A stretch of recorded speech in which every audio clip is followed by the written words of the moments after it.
आचार्य योगेंद्र देवकृत परमात्म प्रकाश नाम का ग्रंथ और इसके दूसरे अधिकार की 8वीं गाथा है।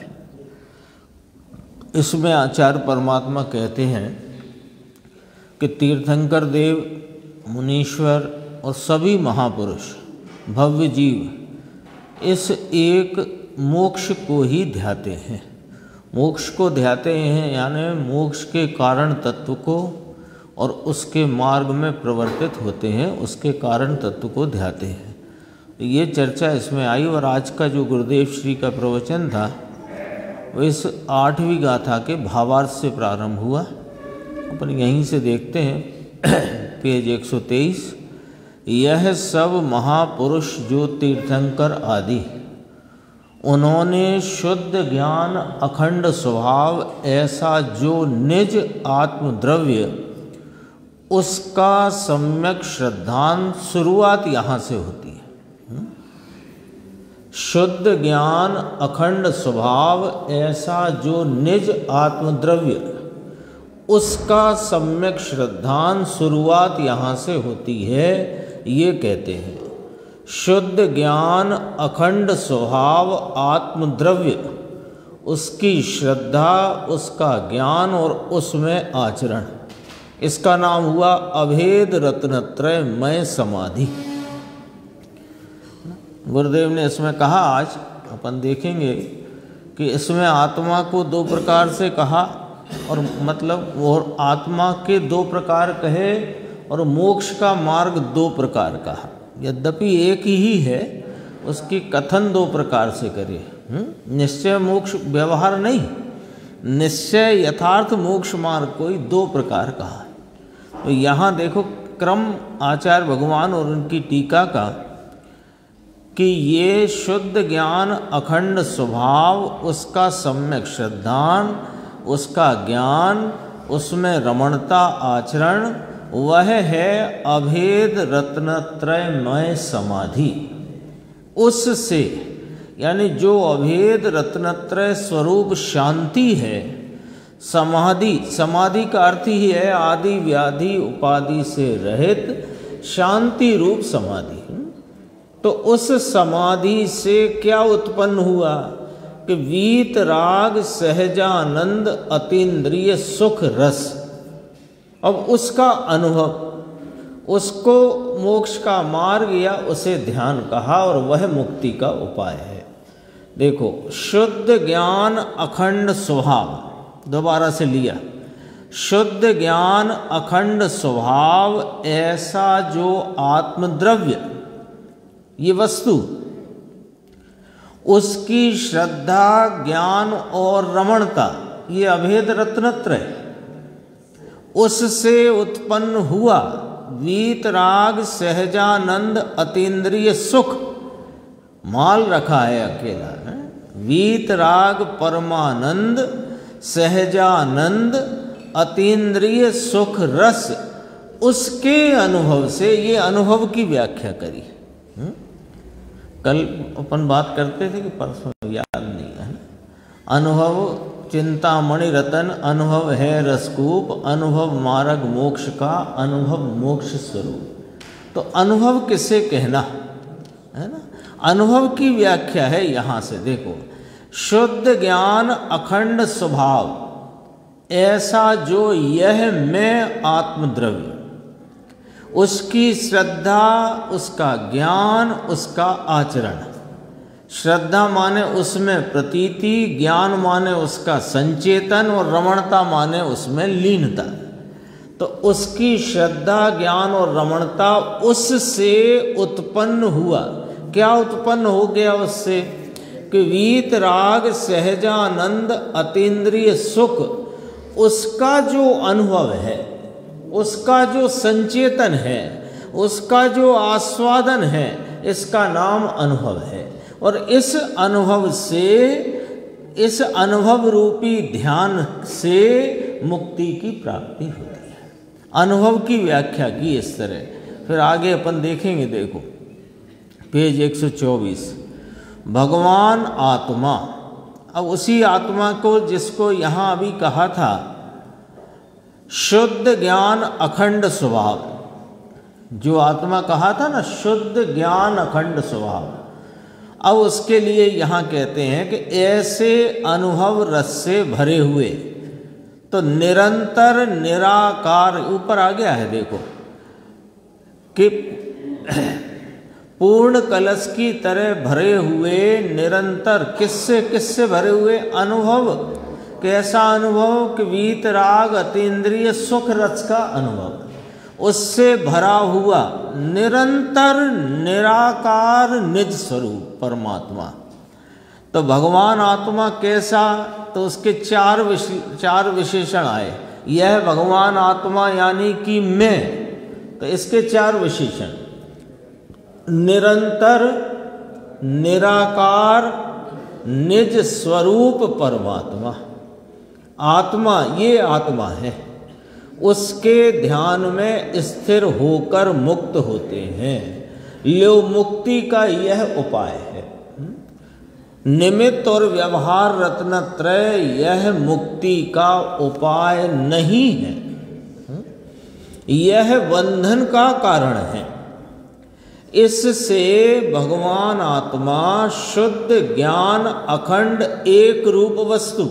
एक व्याख्या तो ये आ गई, ऐसा जो आत्मद्रव्य, उसका ध्यान यानी श्रद्धा ज्ञान चारित्र, इसका नाम रत्नत्रय, वह ध्यान है, और उससे उत्पन्न हुआ परम वीत राग सुख रस स्वभाव, ऐसा जो ध्यान, उससे मुक्त हुए, ये मुक्ति का उपाय है।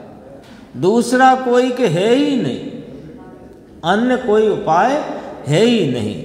ये महापुरुष जो अनंत मुक्त हुए, वे इस प्रकार से हुए, और कोई रीति नहीं, और कोई विधि नहीं।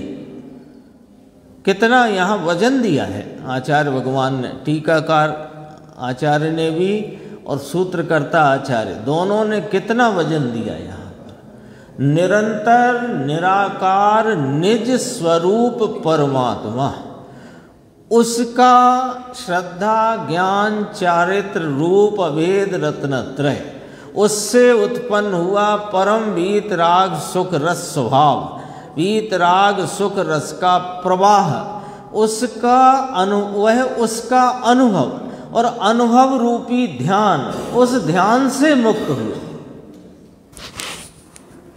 व्याख्या बहुत गंभीर है। तो एक ने पूछा व्यवहार कहाँ गया? कि व्यवहार गया व्यवहार में, मूढ़ में। कहो समझ में आया? यानी ये मूढ़ शब्द का प्रयोग यहाँ क्यों किया? कि तुम्हारा यहाँ ये प्रश्न जो है वो युक्ति संगत नहीं है। हाँ, जब बता ही दिया, अब तुम्हें यहाँ व्यवहार की याद आई, इसका मतलब कि अभी मूढ़ता विद्यमान है। ये मूढ़ता का प्रश्न है। जब बात बता दी कि ये रास्ता सीधा आप चले जाओगे तो सीधा आपके गंतव्य पर जाता है, अच्छा तो ये इसका क्या करना है? अब ये जो बगल में पगडंडी जा रही है, इसका क्या करना है? जब आपसे कहा कि ये जहां आप खड़े हो, यहां से आप बिल्कुल सीधे जाओ, आपका गंतव्य इसी मार्ग से प्राप्त होगा। अच्छा, बहुत बढ़िया है साहब, फिर इसका क्या करना? फिर इधर जाना कि नहीं जाना? फिर इसका भी तो कुछ होएगा कि हाँ होएगा ना, वो संसार की तरफ जाता है तो जाएगा। तो कहा हम संसार में ही हैं, तो कहीं इसीलिए हो कि यही चक्कर काट रहे हो। आगे और बहुत गंभीर चर्चा है। देखो यहाँ से अपन देखते हैं पेज नंबर 125। 2 प्रकार से आत्मा का वर्णन किया और 2 प्रकार से मार्ग कहा।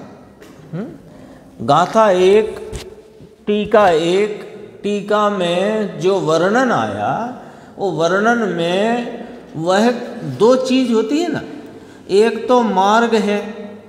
अभी इस अधिकार के विषय 3 हैं, मोक्ष, मोक्ष का फल और मोक्ष का मार्ग, 3 विषय हैं। अभी पहला विषय चल रहा है।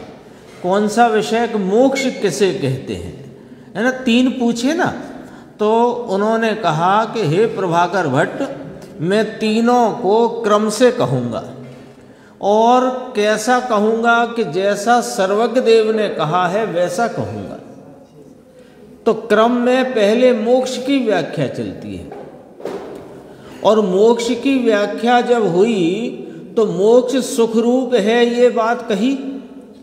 तो पूर्व में 2 गाथाएं आ चुकी हैं जिसमें कहा यदि मोक्ष उत्तम गुणों वाला नहीं होता तो 3 लोग उसे अपने मस्तक पर क्यों रखता, है ना। फिर उसकी पिछली गाथा में भी मोक्ष की महिमा करी, और यहाँ भी ये वाली बात कही कि जितने इस पृथ्वी पर महापुरुष हैं तीर्थंकर तक के, वे सब मोक्ष को ही ध्याते हैं।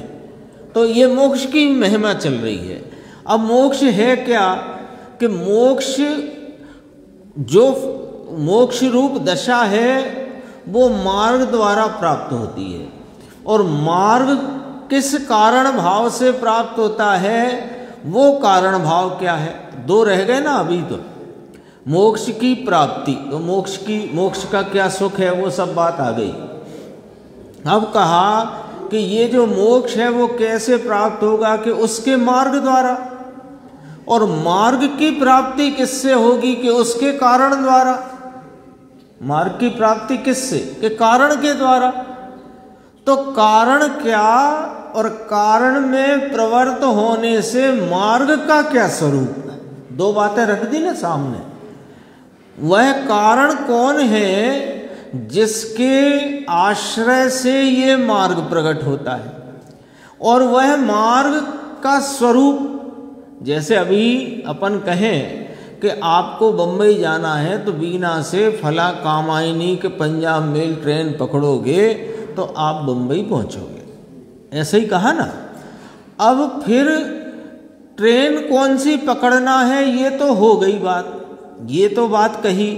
अब मार्ग में क्या होगा, किस प्रकार का मार्ग है, वो भी तो थोड़ा परिचय होना चाहिए ना। नहीं तो अपन बैठे और बीना के बदले आना था भोपाल और आ गया ललितपुर, तो गड़बड़ हो गए ना मार्ग। तो वो मार्ग भी किस रूपता का है, उस मार्ग का भी क्या स्वरूप है, वो भी तो हमें ख्याल में होना चाहिए ना। क्यों कि हमने सच्ची सही ट्रेन पकड़ी है कि नहीं, कि गलत ट्रेन में बैठ गए। इसलिए मार्ग का क्या स्वरूप है वो भी हमारे ख्याल में होना चाहिए, और मार्ग किसके आश्रय से प्रकट होगा वो भी मालूम होना चाहिए। तो 2 है ना, यहाँ था अपना, हाँ 2 हैं। कौन, एक वह अपना त्रिकाली आत्म स्वरूप जिसको अभी कहा कि निराकार, निरंतर निराकार निज स्वरूप परमात्मा, वो तो है कारण तत्व। और उसका आश्रय लेने से, उसकी श्रद्धा ज्ञान और रमणता से जो मार्ग प्रकट हुआ है, वो अभेद रत्नत्रय रूपी जो मार्ग है वो कैसा है कि अरे वहाँ वीतरागी समाधि स्वरूप आनंद शांति का भाव, वीतराग सुख रस वहाँ वर्तता है। 2 बातें हो गई ना। अब उसका यहाँ वर्णन देखो। 2 प्रकार से आत्मा का वर्णन किया और 2 प्रकार से मार्ग कहा। क्या 2 प्रकार कहे कि पूर्ण शुद्ध अखंड ज्ञान स्वभाव वह आत्मा। अभी यहाँ लिख लो बोर्ड पे, कारण भाव और कार्य स्वरूप मोक्ष का मार्ग। 2 अपन ने कॉलम खींच के यहाँ 2 बना दिए, कारण भाव, कारण तत्व और कार्य रूप मोक्ष का मार्ग, ये है ना। अब इधर कारण तत्व कौन, कि पूर्ण, एक एक शब्द कीमती है, पूर्ण छोड़ नहीं सकते। पूर्ण शुद्ध अखंड ज्ञान स्वभाव वह यह आत्मा कारण तत्व। पूर्ण शुद्ध, अखंड ज्ञान स्वभाव। एक एक शब्द पूर्ण है, अर्थात ये कारण तत्व त्रिकाल पूर्ण है, सदैव पूर्ण है। अभी जो अपूर्णता है वो पर्याय में है, पूर्णता होगी वो पर्याय में होगी। और जो अपना कारण भाव यह त्रिकाली ज्ञायक भगवान ये सदैव पूर्ण है, पूर्ण है सदैव, शुद्ध है। तो पर्याय में अशुद्धता है, पर्याय शुद्ध होगी, स्वभाव त्रिकाल शुद्ध है। ऐसे पकड़ना है अपने को, क्योंकि अभी अपनी दृष्टि कहाँ है? पर्याय पे। तो पर्याय को देखोगे तो क्या दिखेगा? अपूर्णता दिखेगी, अशुद्धता दिखेगी, खंड खंड भाव दिखेगा और ज्ञान के बदले राग दिखेगा। ऐसा ही है ना। अब अभी वर्तमान पर्याय को देखेंगे और क्या दिखेगा? ज्ञान ही दिखेगा। पर ज्ञान में क्या अभी अभी क्या दिख रहा है कि अपूर्णता, क्योंकि पर्याय अभी अपूर्ण है, मलिन है, तो अशुद्धता, खंड खंड है उसका व्यापार पर्याय का। और ज्ञान के बजाय ज्ञान में राग का वेदन है, ज्ञान में ज्ञान स्वभाव आनंद का वेदन नहीं है, ज्ञान में वर्तमान में जो राग का वेदन है। तो ये जो है ये आत्मा नहीं है। मतलब क्या निकला? ये चार शब्द आए हैं ना, पूर्ण, शुद्ध, अखंड, ज्ञान स्वभाव। तो जो पर्याय में दिख रही है अपूर्णता, अशुद्धता, खंड खंडपना और राग का स्वाद, राग का वेदन, तो ये आत्मा नहीं है, क्योंकि सर्वज्ञ ने इसे आत्मा नहीं कहा। ये आत्मा की पर्याय तो कही, पर ये आत्मा न कहा। सर्वज्ञ देव ने, आचार्य भगवंतों ने इसे आत्मा नहीं कहा। तो आत्मा जिसे कहा वह तो त्रिकाल पूर्ण है, वह तो त्रिकाल शुद्ध है, वह तो त्रिकाल अखंड है, वह तो त्रिकाल ज्ञान स्वरूपी है। ज्ञान स्वरूपी कह के राग स्वरूपता का निषेध है ना। ऐसे आता है ना ज्ञान मात्र आत्मा, तो अकेला ज्ञान है, दर्शन सुख चारित्र आदि कुछ नहीं है। अरे यहाँ मात्र कह के राग का निषेध किया है। ज्ञान मात्र कहते हैं ना, तो राग का निषेध किया। अब देखो यह त्रिकाल पूर्ण है, त्रिकाल शुद्ध है, त्रिकाल अखंड है, त्रिकाल ज्ञान स्वरूपी है। ठीक है।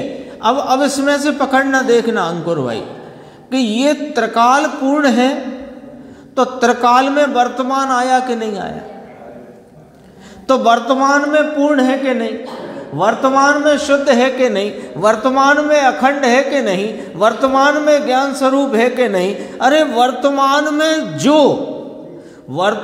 में जो भाव पूर्ण है, शुद्ध है, अखंड है, ज्ञान स्वरूप है, वह मैं हूं। ऐसा है। एक एक लाइन में कितना अंदर माल भर के दे गए हैं, समझो। हैं? शॉर्ट ही है। लंबा जो दिखता है वो मार्ग नहीं है। क्योंकि आप गुण स्थानों से मार्ग का हिसाब लगाओगे तो वहां पर तो राग की तारतम्यता का, मोह की तारतम्यता का भाव है, वो तो मार्ग नहीं है। ले तो गुण स्थान मार्ग नहीं है कि नहीं, मार्ग तो ये है, गुण स्थान तो उसकी नाप तोल है, वो तो उसकी नाप तोल है। मार्ग में जाते ना अपन, यहाँ से गुना तक जाओगे आप, तो हर किलोमीटर पे एक सफ़ेद वो माइल स्टोन लगा है। तो माइल स्टोन मार्ग है कि वो जो सड़क है वो मार्ग है। तो वो गुण स्थान क्या है? वे माइल स्टोन है, वे थोड़ी मार्ग है। तो एक लाइन में किसकी अस्थि खड़ी कर दी और किसकी नास्ति खड़ी कर दी। जिसे तुम मान रहे हो अनादि से आत्मा आत्मा आत्मा, वो आत्मा है ही नहीं। यदि वो आत्मा है तो पूर्ण होना चाहिए, तो वो तो त्रिकाली है। अरे त्रिकाल में वर्तमान आता है कि नहीं आता? त्रिकाल में क्या त्रिकाल वर्तमान बिना का होता है? त्रिकाल में वर्तमान आया कि नहीं आया? तो जो त्रिकाल में है वो वर्तमान में है कि नहीं? तो तुम्हें तो वर्तमान में पकड़ना है ना भाई साहब। तुम्हारा उपयोग तो तीन काल में थोड़ी पसरेगा, जाके पसर नहीं सकता है, उपयोग का सिस्टम ही नहीं है। आप अभी अपने ज्ञान को भूतकाल में ले जाओ, नहीं ले जा सकते। वर्तमान का ज्ञान उपयोग वर्तमान में ही विषय करता हुआ वर्तमान को जानता है।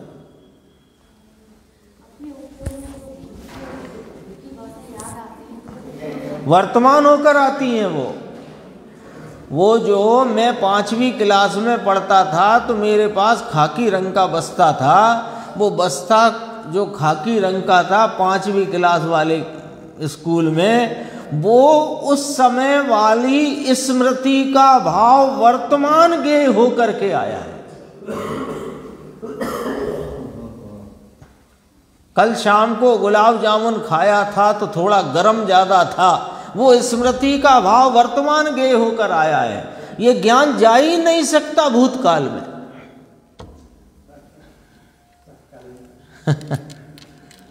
जब जा नहीं सकता तो ये आत्मा को गेय कैसे बनाए? तो अरे आत्मा वर्तमान है ना। वर्तमान उपयोग वर्तमान को ही विषय करता है, तो ये त्रिकाली को कैसे विषय करे? अरे ये त्रिकाली में वर्तमान है ना, तो वो वर्तमान में है, उस वर्तमान में रहे। किसको?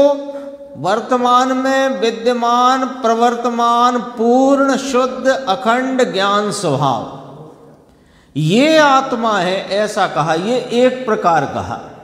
अभी आत्मा का दूसरा प्रकार, निरंतर निराकार निज स्वरूप परमात्मा, ये दूसरा।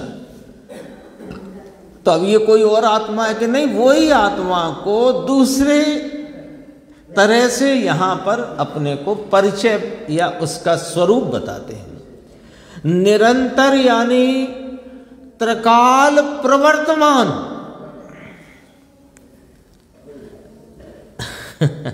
निरंतरता कैसे कहते हैं? निरंतरता है ना। अपन यहां प्रतिदिन निरंतर स्वाध्याय कर रहे हैं, तो निरंतर स्वाध्याय कर रहे हैं का अर्थ ये हुआ कि वह प्रवर्तमान है।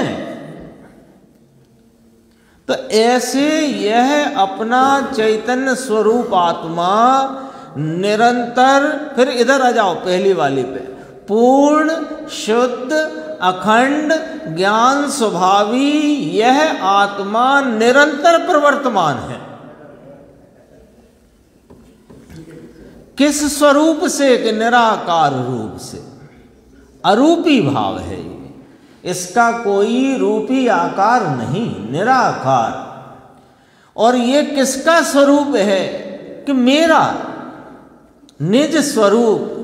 और ये स्वरूप जो मेरा है निरंतर निराकार, ये कैसा है? कि परमात्म स्वरूप। परमात्म स्वरूप, परमात्म स्वरूप समझ गए? परम माने उत्कृष्ट, उत्कृष्ट आत्मा माने मैं स्वयं उत्कृष्ट स्वरूप भाव हूं। तो वे तो परमात्मा तो अरिहंत, अरे वे पर्याय के परमात्मा है। मैं द्रव्य स्वरूप परमात्मा हूं।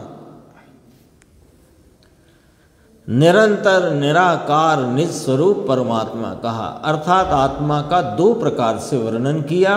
अब उसके मार्ग के दो प्रकार। भैया मार्ग तो वह का वह है, दो प्रकार कह के ये नहीं कह रहे कि इधर से भी मौका लग जाएगा तुम्हारा और उधर से भी लग जाएगा। उसके कहने के दो प्रकार, वो देखो नीचे।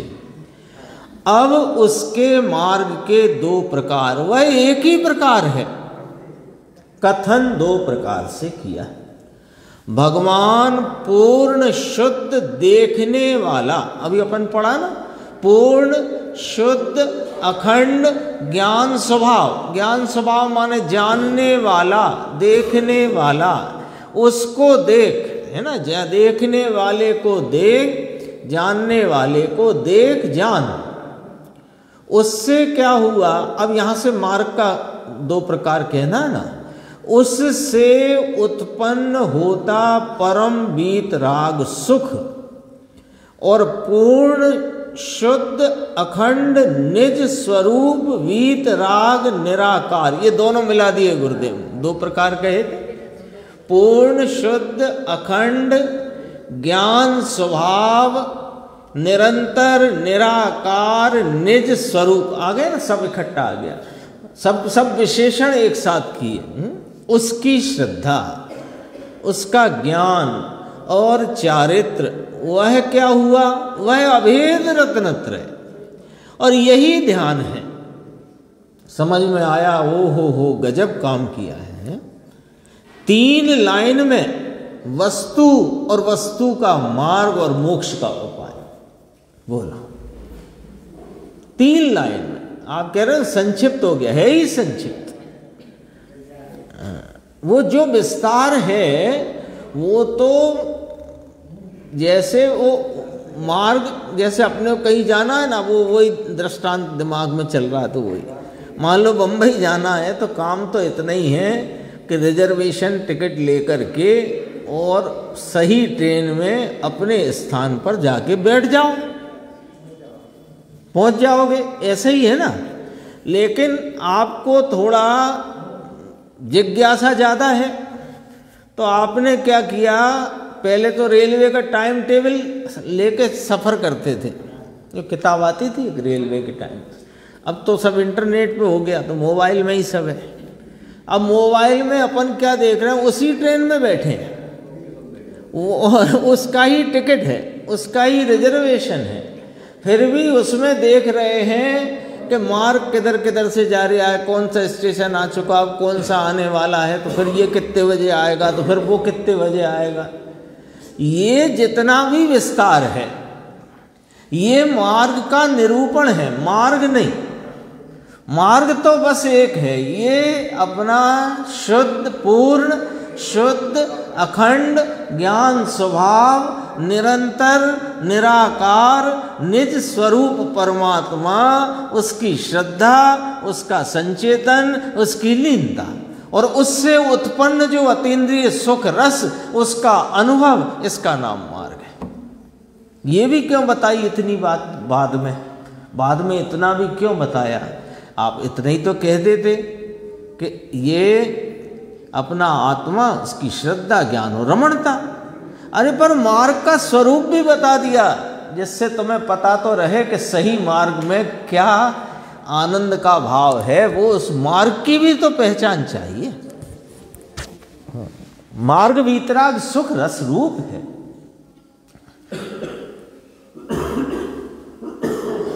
उससे उत्पन्न होता परम वीतराग सुख और पूर्ण शुद्ध अखंड निस्वरूप वीतराग निराकार, उसकी श्रद्धा, ज्ञान और चारित्र, वह अभेद रत्नत्रय, वह ध्यान। समझ में आया? गजब काम किया है। 3 लाइन में वस्तु और वस्तु का मार्ग, मोक्ष का उपाय। निरंतर निराकार निज स्वरूप परमात्मा के ध्यान में स्थिर होकर, एक तो ये कह दिया, यानी मार्ग में तो ऐसे ऐसे चलता है, और उस मार्ग में क्या चलता है, मार्ग कैसे चलता है? मार्ग के 2 प्रकार कथन किए। मार्ग कैसे चलता है कि निरंतर निराकार निज स्वरूप परमात्मा के ध्यान माने एकाग्रता रूप भाव में स्थिर होकर, ऐसे वर्तता है मार्ग, है ना।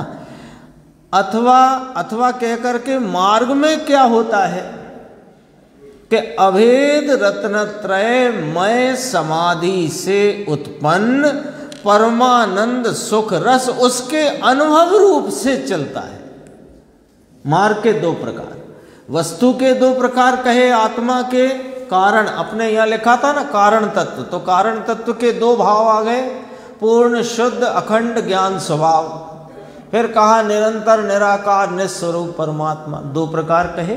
अब मार्ग के दो प्रकार कि निरंतर निराकार निस्वरूप परमात्मा की श्रद्धा ज्ञान रमणता रूपी ध्यान में स्थिर होकर, फिर उसी को कैसा है कि अभेद रत्नत्रय में यह जो समाधि नाम शांति स्वरूप मार्ग है वो परमानंद, उससे उत्पन्न है परमानंद सुख रस और उसका अनुभव, यही मोक्ष मार्ग है। क्या होगा मार्ग में ये भी तो पता रहना चाहिए, ये करके यहाँ पर वो चर्चा की है। फिर कहा अब आगे, ये इतनी चर्चा हो गई।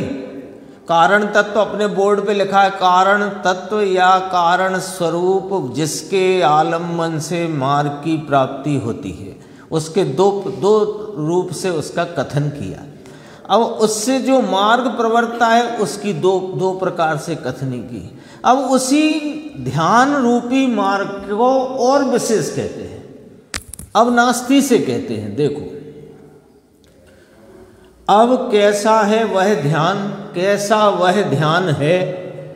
अब ध्यान की व्याख्या वापस पुनः करते हैं। पहले तो कही थी, पहले कह दी ना, अभेद रत्नत्रय ऐसा जो ध्यान, वस्तु जो भगवान आत्मा, उसकी सम्यक श्रद्धा, उसकी सन्मुखता की श्रद्धा, उसका ज्ञान, उसकी रमणता, उस रूप ध्यान। अब वह ध्यान कैसा, उसकी विशेष व्याख्या करते हैं। अब देखो, अब यहाँ से कहा कैसा है, कैसा वह ध्यान है कि ख्याति नाम प्रसिद्धि, अपनी प्रसिद्धि से रहित है वह। अपनी प्रसिद्धि का अर्थ ये है कि बाहर में मार्ग में मैं प्रवर्तता हूँ ऐसी प्रसिद्धि से रहित, अपने आत्म प्रसिद्धि के सहित। आत्मा की ख्याति है वहाँ पर, है ना। जो गुरुदेव के 47 शक्तियों के प्रवचन है ना, तो उसकी जो पहली पुस्तक प्रकाशित हुई थी उसका नाम था आत्म प्रसिद्धि। तो उसमें आत्मा प्रसिद्ध हुआ है, तो आत्मा की प्रसिद्धि सहित और मार्ग की प्रसिद्धि से रहित, है ना। मैं कुछ हूं ऐसा वहां पर ख्याति का भाव नहीं होता। हाँ देखो, अपनी प्रसिद्धि से रहित है, बाहर में प्रसिद्धि करना मैं कुछ हूं ऐसा तो विकल्प है, वह तो दोष है। अपनी प्रसिद्धि करना है अंदर में, उसे बाहर की प्रसिद्धि से रहित होना चाहिए। जैसे बाहर की प्रसिद्धि का लोभ है, वह विकल्प भाव है, वो दोष रूप भाव है, उस प्रसिद्धि में उलझा हुआ रहता है, तो अंदर में इस आत्म भाव की निराकार, है ना, जो निरंतर निराकार निस्वरूप परमात्मा, उसकी प्रसिद्धि को प्राप्त नहीं कर सकेगा, तो उसके आलम्बन से ध्यान की एकाग्रता में नहीं प्रवृत्त हो सकेगा। इसलिए कहा देखो, उसे बाहर की प्रसिद्धि से रहित होना चाहिए ऐसा कहते हैं। समझ में आया? अपनी प्रसिद्धि, अपनी प्रसिद्धि माने क्या कि दुनिया पहचाने कि ये धर्मी है, ये धर्म करता है, ऐसी जो प्रसिद्धि का भाव है वह तो विकार है। फिर पूजा, अपनी महिमा, मैं ऐसा हूँ, मैं ऐसा हूँ, ऐसी बाहर में महिमा होना, वह पाप है।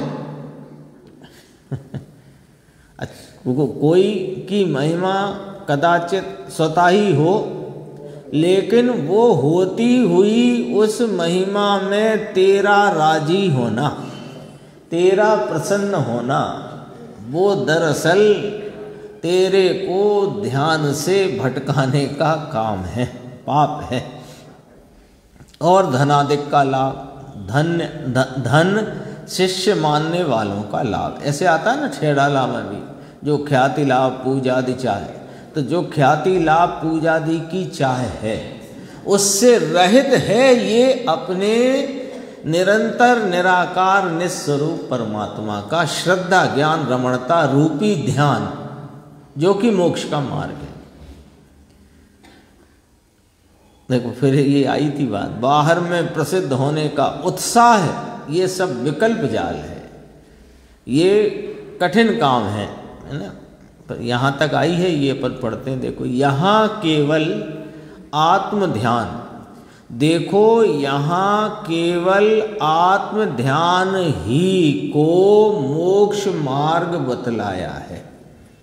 यानी अभी अपन आज जो गुरुदेव श्री का आधा घंटे चला और अपनी चर्चा अभी स्वाध्याय जो चल रही है, इसमें यदि अपन सार निकालें तो दो बातें आई हैं कि वो आत्मा का क्या स्वरूप है जिसके आलम्बन से मोक्ष मार्ग प्रकटता है, और वह जो प्रकटता है मोक्ष मार्ग वो क्या है और किस प्रकार का है।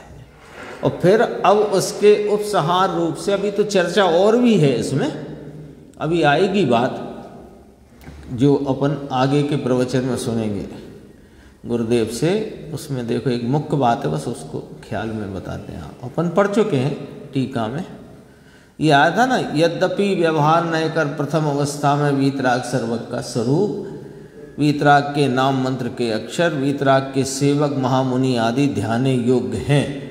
क्या व्यवहार से है ना। फिर इसी को पूरा करते हैं। तो भी वीतराग निर्विकल्प तीन गुप्ती रूप परम समाधि के समय अपना शुद्ध आत्मा ही ध्यान करने योग्य है। ये यहाँ पर आकर के पूर्ण होती है ये टीका की चर्चा। और यहाँ जो आज अपन सुन रहे थे, यहाँ वही बात यहाँ आई। देखो यहाँ केवल आत्म ध्यान ही को मोक्ष मार्ग बतलाया है ना। नियम सार में आता है ना भाई, ध्यान किसको ध्यान कहा कि वहाँ देखो वहाँ की शैली, सब व्रत तप और वह सब अंदर ध्यान है। यानी प्रायश्चित कहो, प्रतिक्रमण कहो, अथवा आलोचना कहो, भक्ति कहो, जो तुम्हें कहना है सो कहो। एक आत्म स्वरूप की लीनता ही प्रतिक्रमण है, वही प्रत्याख्यान है, वही आलोचना है, वही भक्ति है, वही मार्ग है। बस पूरे नियम सार में एक ही चर्चा है। पहले शुद्ध भाव अधिकार कहा, फिर यही बात करी कि तुम्हें नाम जो देना हो सो दो, क्योंकि व्यवहार मोक्ष मार्ग के वर्णन में इस प्रकार के नाम हैं। तो उन नामों को रख कर के निश्चय मोक्ष मार्ग की वहाँ पर चर्चा की है। तो किसकी चर्चा की? कि ध्यान की ही तो बात की है ना। उस ग्रंथ का नाम है नियम सार। नियम सार माने नियम से करने योग्य, उसका नाम नियम होता है। जो करने योग्य एक ही भाव है उसका नाम है नियम, है ना। ये नियम नहीं होता आज मैं फला करूँगा, आज मैं फला नहीं खाऊंगा, ये कोई नियम नहीं होता। नियम की बात तो ये है कि जो एक करने योग्य है वह नियम है, वह नियम है। तो वो जो करने योग्य नियम और व्यवहार का वहाँ पर परिहार कराया, उसका नाम सार है। नियम सार, व्यवहार का परिहार। परिहार माने उसका वहाँ पर निषेध, परिहार माने निषेध। तो समस्त व्यवहार का निषेध किया नियम सार। अरे आप कह रहे व्यवहार का निषेध किया, वहाँ सब व्यवहार के नाम से ही तो बात करी। तो लेकिन आप देखो परमार्थ क्या आलोचना है, निश्चय आलोचना नाम है कि परमार्थ आलोचना, परमार्थ प्रतिक्रमण, है ना। तो सब में परमार्थ और निश्चय शब्द लगाकर शब्द व्यवहार के हैं, जिनका व्यवहार मार्ग में वर्णन है। उन सब शब्दों को भी कहा यही है भैया कि अपने चैतन्य स्वरूप का ध्यान ही एक मोक्ष मार्ग है। यही बात यहाँ कही। देखो सब व्रत तप और वह सब अंदर ध्यान है। ध्यान वह मोक्ष का मार्ग है। सब नाम दो, जो देना है वे सब ध्यान है। अरे दिगंबर संतों ने तो वीतरागता को खोल दिया है। वीतरागता का घोंटन, एक ही घोंटन, घोंटन तो समझते ना, घोंटन अपन वो चटनी घोंटते हैं, कुछ कुछ मिला मिलू के दो चार चीजें घोंटते हैं ना, तो वो घुटता जाता है ना, तो वही का भाव वहां प्रकट होता है, कुछ और होता है। जो कुछ भी घोंटा जा रहा है वो घुटती हुई वस्तु के ही खुशबू आदि भाव उसी के ही तो प्रकट होते हैं, और जब उसका स्वाद भी उसी का ही तो प्रकट होता है। तो यहां तो एक वीतरागता का ही घोंटन चलता है। जिनेंद्र परमात्मा की परंपरा में आचार्य भगवंतों की शास्त्र आदि जो रचनाएं हैं, टीकाएं हैं, उनमें एक वीतरागता का ही घोंटन है, वही महकती है, उसी की सुगंध फैली हुई है, उसी का स्वाद फैला हुआ है, वीतरागता का घोंटन, जिसे पूर्ण अतीन्द्रिय आनंद।